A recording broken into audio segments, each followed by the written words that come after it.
বালু তোলানোর কারণে এই সমস্ত জায়গায় কমপ্লিট ভাঙিয়ে গো রাস্তাঘাট বেগম ভাঙিয়ে গো চারিমিককে হালে লই যার গুড়।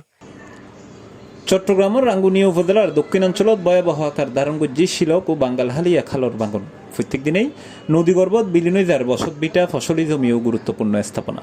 ভাঙনের আতঙ্কে দিনহাটের শত শত পরিবারের।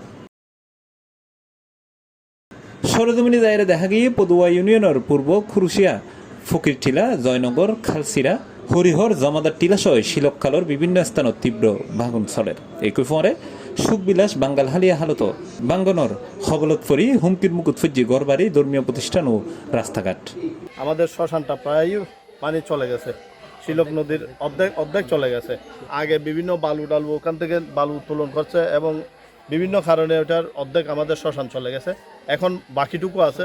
বর্তমান সরকারের কাছে অনুরোধ, এটা যদি সংস্কার করা না যায় তাহলে বেশি দিন লাগবে না, আমাদের শ্মশান চলে যাবে, শ্মশানের পরে রাস্তা যাবে এবং রাস্তার পরে আমাদের ধর্মীয় প্রতিষ্ঠান মন্দিরেও চলে যাবে। বাঙ্গালহালিয়া পাড়া কিছু কিছু জায়গা 5-6 জায়গার মধ্যে আর কি মসজিদ আছে, আলিমলাম মসজিদ 5-6 জায়গাত আর জায়গা ভাঙি যার বাড়িঘর খালে প্রায় অধিকাংশ কি নষ্ট হয়ে গিয়ে আর বাড়িঘর জায়গা ইন্দি ভাঙি বহুত আর বাড়িঘর নষ্ট হয়ে গিয়ে।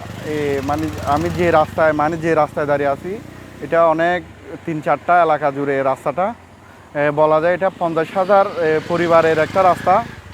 আপনারা দেখতে পাচ্ছেন আমার পেছনে নদী ভাঙ্গন রোডে যে বালু উত্তোলন করা হয়েছে, এটার কারণে প্রায় আমাদের ফসলের জমি, তারপর বাড়িঘর এখন অনেক ভেঙে গেছে। এবং আমার পেছনে যে কবরস্থানটা দেখা যাচ্ছে, এটা প্রায় কিছুটা ভেঙে গেছে। আমরা চাই বা আমরা জনগণ এলাকাবাসী বা পার্শ্ববর্তী সারাশি এবং হরিকর এই ওয়ার্ডের বাসিন্দাদের পক্ষ থেকে আমরা চাই এটা জনাব হুমাম কাদের চৌধুরী মহোদয়ের কাছে একটা আবেদন, যেন আমাদের এখানে একটা বেড়িবাঁধ দেওয়া হয়, যেমন কি আমাদের রাস্তা এবং কবরস্থান ভাঙন রোধে প্রতিকার হয়। স্থানীয়দের অভিযোগ, অতীতে অপরিকল্পিত ও অবৈধভাবে বালু উত্তোলনের কারণে হালর তলদেশ ক্ষতিগ্রস্ত হয়ে বর্তমানে তা বন্ধ তাইলেও বর্ষা হালর ফারি ডলে ভাঙন আরো ভয়াবহ রূপ ধারণ করছে। যদি হাঁটি দিতে হয়, এবার যদি হাঁটি দিতে হয়, হাঁড়িয়ার যদি এই সাইডে যদি নিয়ে দিতে হয় তাহলে ভাঙনের কারণে ঝুঁকিতে আছে রাজারহাট, সারাশিয়া, হরিহর, সাবলেজা আর এসডি সংযোগ সড়ক। এই সড়ক ভাঙি গেলে অন্তত 50,000 মানুষের যোগাযোগ ব্যবস্থা বিচ্ছিন্ন হয়ে যাবে। জাগানোর পশ্চিম পাশে হিন্দুপাড়া, উত্তর পাশে এবার পুরো হিন্দুপাড়া আছিল। এই যে বর্তমানে যে বাঙ্গা দিকটার এগুন বাঙ্গা পুরো হিন্দুপাড়া আছিল, এইখানে আর বর্তমান মানুষের জমিনের মতো আছে। হয়তো হাসান মাহমুদুর আমলত অথবা আওয়ামী লীগ সরকার আমলত মেজে বালু দস্যু হলে যেসব করে বালু তুললি বালু তোলানোর কারণে এই সমস্ত জায়গায় কমপ্লিট ভাঙিয়ে গো।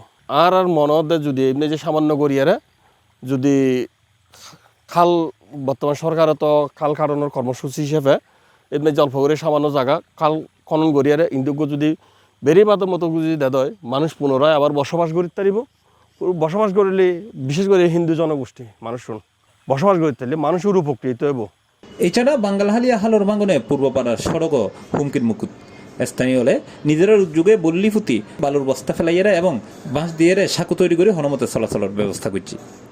তারা প্রায় বহুত দিন ধরে অবহেলিত আর পারান, তো রাস্তাঘাট বেগম ভাঙিয়ে গো চারিমিককে হালে লই যার গুড়।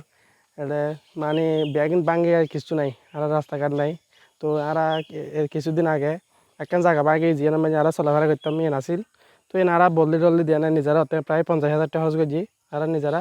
তো এনে হোটেলে বালু বস্তা দিয়ে নেয় আর প্রশাসনের দিকে আকুল আবেদন জানায় আর রাস্তাঘাটটা যাতে দ্রুত মেরামত উন্নয়ন করে। তারা মানে ব্লক দিব হই বুধবার কোনো ন দেয় ব্লক, তো এই ব্লক কেন দিলি মেরামত গেলি মসজিদটা রক্ষব মানুষজন যাতায়াত, রাস্তাঘাট মেরামত গেলে মানুষজন যাতায়াত করতে আরও সুযোগ পাবে।